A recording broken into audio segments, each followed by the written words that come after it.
very good fight for him. And now this is definitely the marquee matchup here at 157, Quincy Monday taking on Ed Scott. Quincy Monday already getting two, and he just goes right at it. He, as a freshman, built himself up, and then as a sophomore, very successful.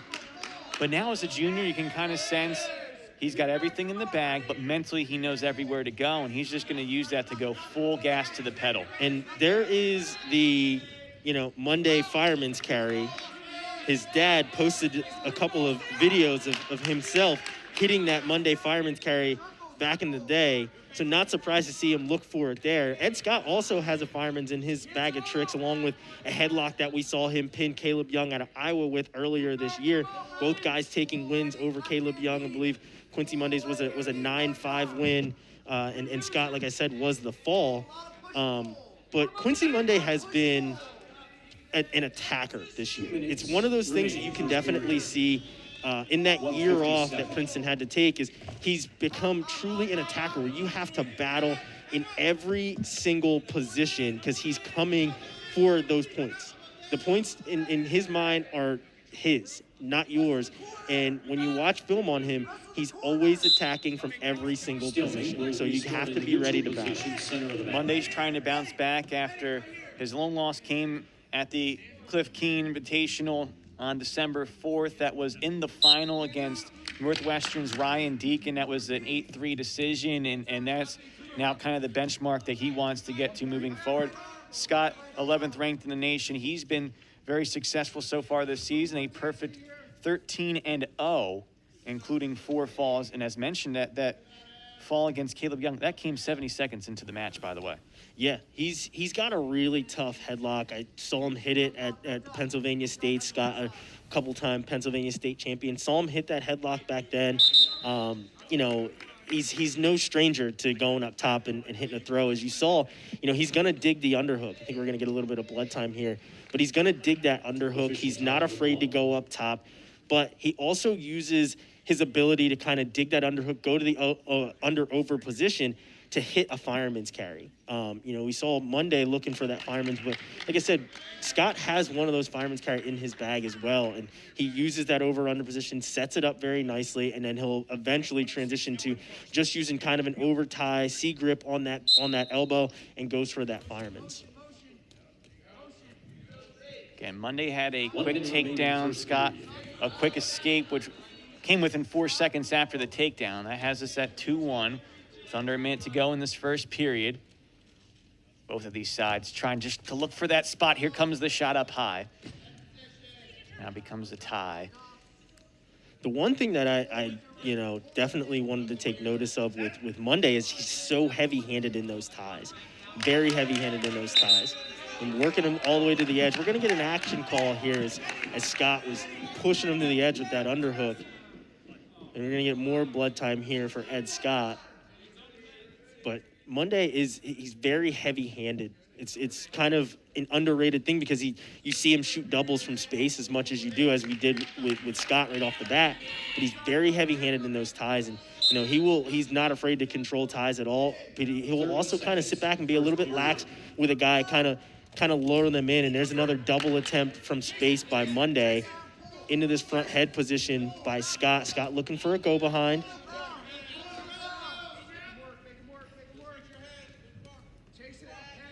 Right now it looks like a slight advantage for Scott, but Monday now tries to get a hold. Looking to drag out there was Monday. Nothing doing for him. Scott blocking it off, still in this front head position. Couple of snaps. Monday doing a good job keeping those elbows short, keeping the elbow high, I should say, and not allowing Ed Scott to spin behind.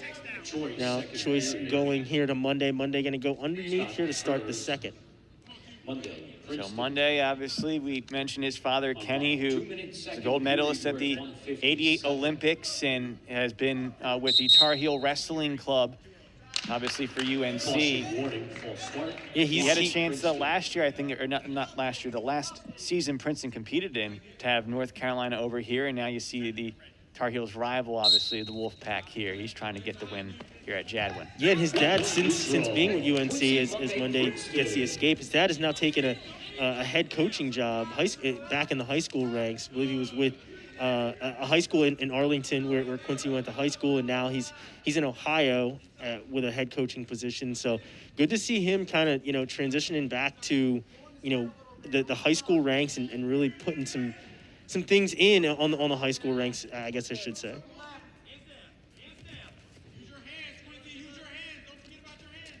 For those maybe not as familiar with Quincy Monday, but perhaps the family, Kennedy, he was class of 2021 at UNC, reached the round of 12 in 2018 at the NCAA championships, and Quincy Monday 5th ranked. He's trying to get that All-America status that he earned in 2020, but that didn't come in tournament competition, obviously, due to the pandemic and not having the NCAA tournament that year. So eyes on the prize for Quincy Monday, in control, 3-1. He had the early escape here in the second period, a minute to go.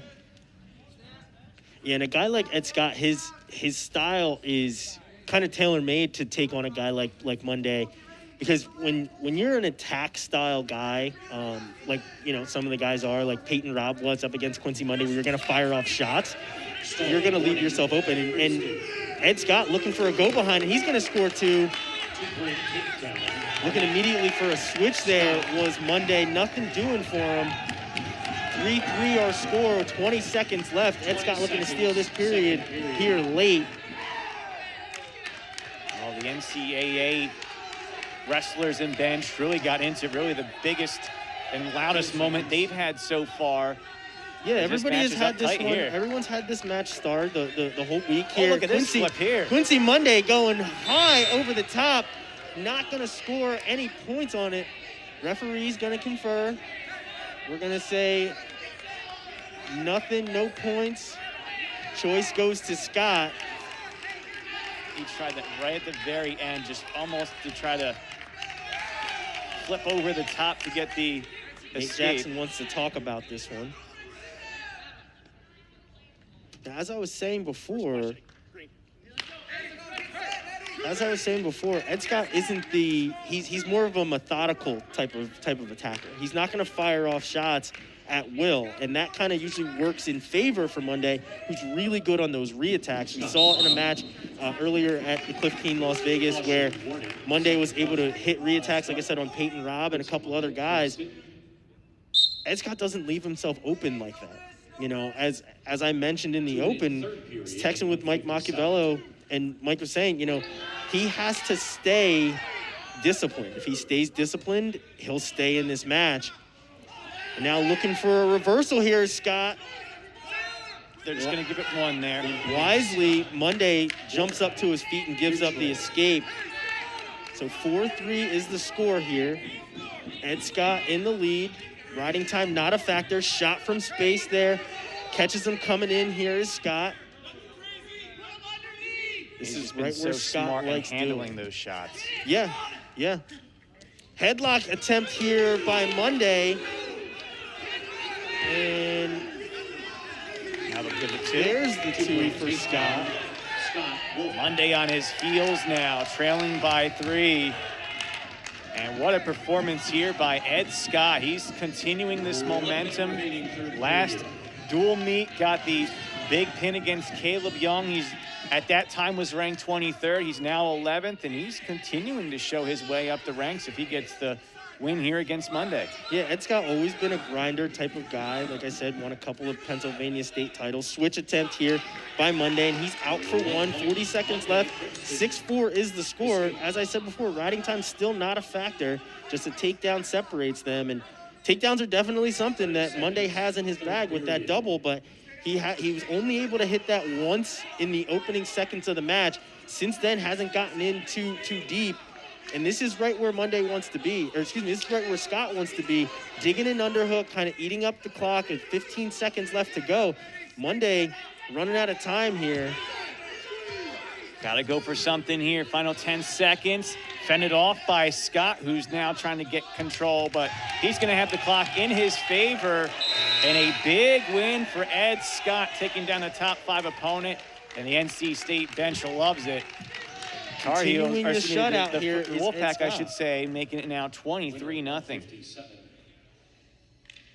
So great job there by Ed Scott. He fended off the late takedown by Monday and then got a 6-4 decision